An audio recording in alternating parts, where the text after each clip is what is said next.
I'm in North Carolina and got unlucky yesterday again.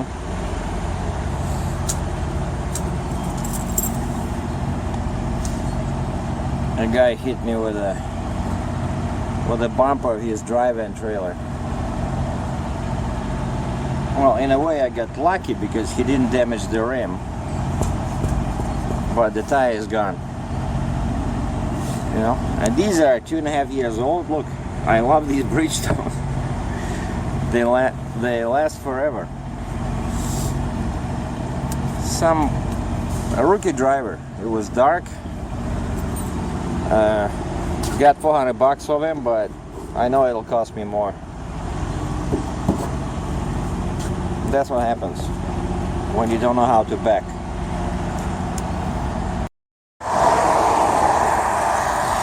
And we're sitting on the side of the road because that shop would not allow other trucks to come in and repair. See, the guy is already took off my wheel. The truck looks weird. And I'm getting a new tire over there, but I asked him about this, but because the tread on these is pretty deep, normally you're supposed to change both tires, but because the tread is still good, I asked this guy and he said it's not gonna hurt anything because this new tire has it's a cheap tire, some kind of a Chinese tire, but brand new. And so the tread is lower even on this new one. Like mine is 30 seconds like maximum on the Bridgestones, right? And because this one is a little bit lower already, so they should be okay. He said there's like a 30 seconds difference. Otherwise, you know, if one tire is too tall, it'll cost too much. It'll take too much stress, and they say that's why they say normally if one tire is bad, you have to pretty much replace both of them. I mean, by bad, I mean the tread. And this is a Love's truck stop. They're just about 6 miles from here. Like, I could have driven over there, but I was afraid, you know, the tire would come off. Because it's totally flat, I was afraid it would come off, and what can happen, it'll damage the fender, you know, and those fenders, you know, my fenders are pretty expensive, right? Well, $563 and 40 minutes later, the new tire is in.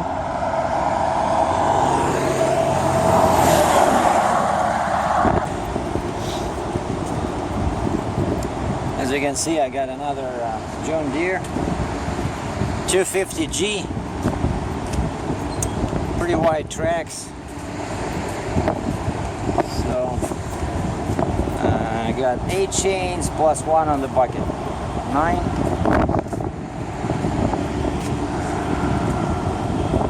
Brand new.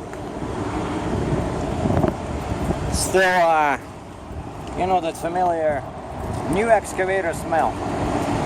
And I was parked over there, remember? One night, that's where the guy hit me, and so that's why I found this secret spot where nobody can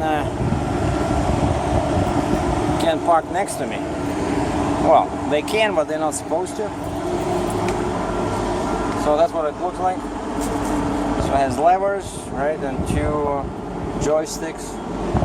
This one turns the house and operates part of the boom, and that one is for the bucket and another part of the boom. See, this has paperwork from the factory.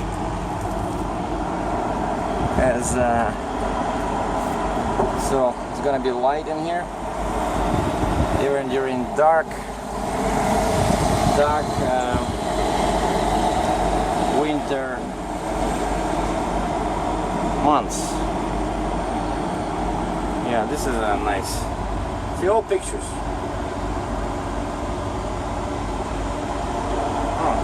even has alternate control patterns.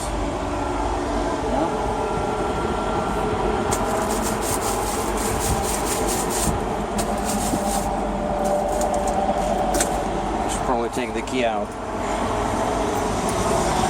and lock it.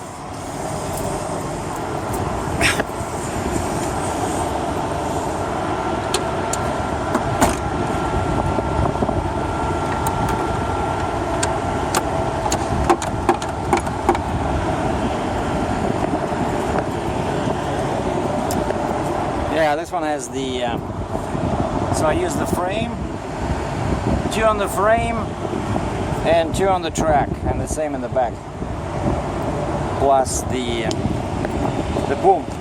So this one didn't come with any bucket. See, that's the advantages of parking here. I have my own picnic area. And also, to give you guys a cool bird's eye view.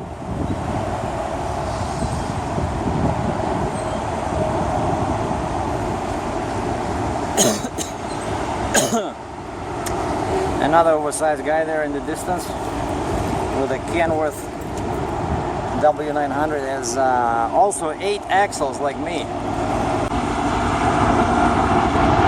So this guy over here. Green Kenworth. But of course now he's blocked. So he has a 4-axle truck and 4-axle trailer, and all his trailer axles were on the ground. And for this one I don't need my lift axle. Yeah, see, that's what I like. The closest they can come is this. So I'm all surrounded by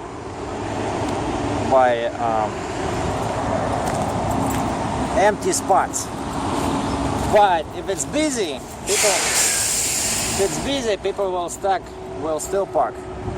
Yeah, some poor guy is working with his tarp in there. Boy, those are the days. I don't miss them. I used to haul lots of lumber when I started working for with my first truck with the Yellow International. And over here what we have is look at this, it's like forest. This is a Best Western Hotel in here.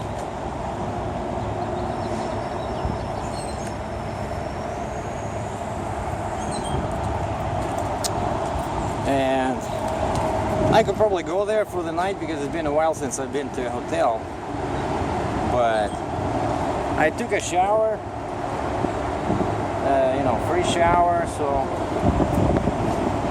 But sometimes I miss TV and fast internet.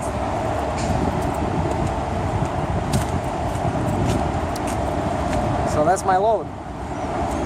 Goes back to Ontario, Canada. And you see I used the blanket that I used to protect my tarp. I used the blanket to cover the exhaust. I cannot find that thing. I think I gave it away to the guy who bought my Kaufman trailer. I think I forgot that sock that Santa Claus sent me. So I gotta buy it on Amazon because that one is really useful. It's much quicker to use that one than, you know, look how many bungee cords I had to use. I think 4. Otherwise, you know, because it's just a kind of like a square blanket, right? I had to wrap up all the parts in there. Anyway. So a bunch of cool trucks in there, but I didn't want to film at the factory because there were guys right next to me, you know, picking up. One guy was picking up a 470G, and you know, normally the higher the number, the heavier is the machine, right? and my windshield is dirty. And oh, look at this guy. That's the guy I meant. Where's he going? Oh, he wants to park next to me. Oh, he's turning.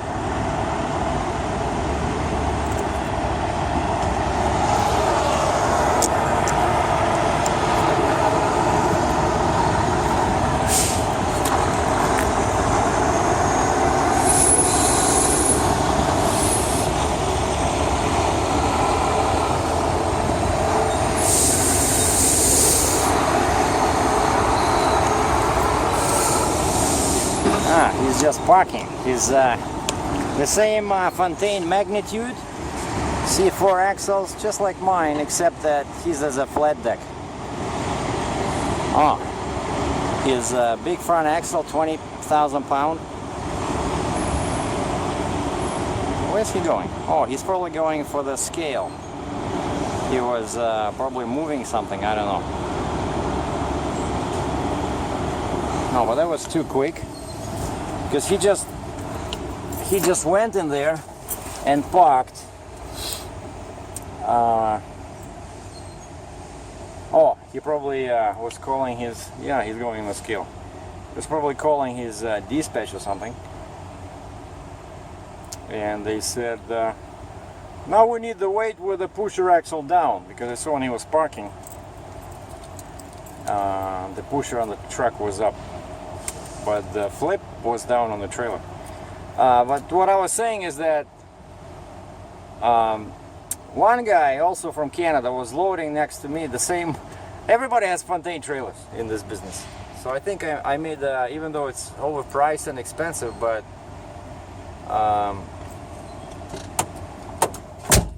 and my payments are higher than for the Kaufman, but I think it will be easy to sell when it's time to sell it.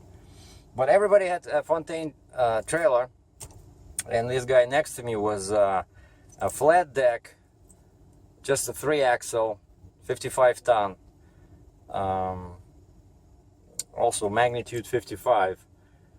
And I see a guy, the operator, like the factory worker, was loading all these machines. Basically, you give him the paperwork, and then you wait your turn, and he just goes and finds the machine, brings it and loads it, goes, picks up another. It was like very busy. It was like 3 guys in front of me, 2 behind me, you know. And so I see the worker brings 470G to load, and I look at this guy, another Canadian guy. He has a 4-axle truck, 3-axle trailer, and I'm like, how the heck is he gonna move such a heavy machine? And I was sitting there waiting for my permit. I finished doing everything, chaining, you know, flagging, stuff like that. And so I looked up the specs, and 470G, it says operating weight 116,000 pounds. And I came out and just to talk to the guy, you know, so maybe I'm missing something here. So maybe I can do a load like that, but that's clearly over, you know, 55 tons. You know, my trailer is not even rated for that much. And I talked to the guy, and he says, oh, no. He says, it's only 75,000 pounds. I said, it's 470G. And he says, yeah, it's because, and he points to the back, and I did not notice that. The back did look weird, but I couldn't understand why. And then he points, and I look closer, and there's no counterweight, you know. And he says, that's why it's only 75,000. He says, yeah, once it's fully equipped, then it's 116,000 pounds. And I said, oh, okay, because I thought, you know, you could move loads like this. I thought maybe he was local. I did not notice his Canadian license plate until later. I thought maybe they have some, you know, weird rules in North Carolina where you can move 116,000 pounds on 7 axles, but clearly not. So anyway, yeah, so now I'm just have to sit tight here in Mount Airy because I got 2 permits for now in North Carolina and Pennsylvania. And between these 2, there's a couple of other provinces, states, right? So I cannot go. and Virginia border is just like 5 miles north of here. So this is the last truck stop where I could have stopped without the Virginia permit. So if it arrives today, I will leave because it's still early, and of course it gets dark pretty late, like 7 or 7:30. But if there's no permits, I'll just have to stay over here, hoping that nobody hits me again here. One crazy truck stop, basically. Thanks for watching. Actually, just wanted to show you guys one last load. Look at how many axles this guy has. It's a Kenworth T800, so 4-axle truck. And then he has a 3-axle Jeep. And the trailer has 3 axles and 3-axle spreader. That must be heavy.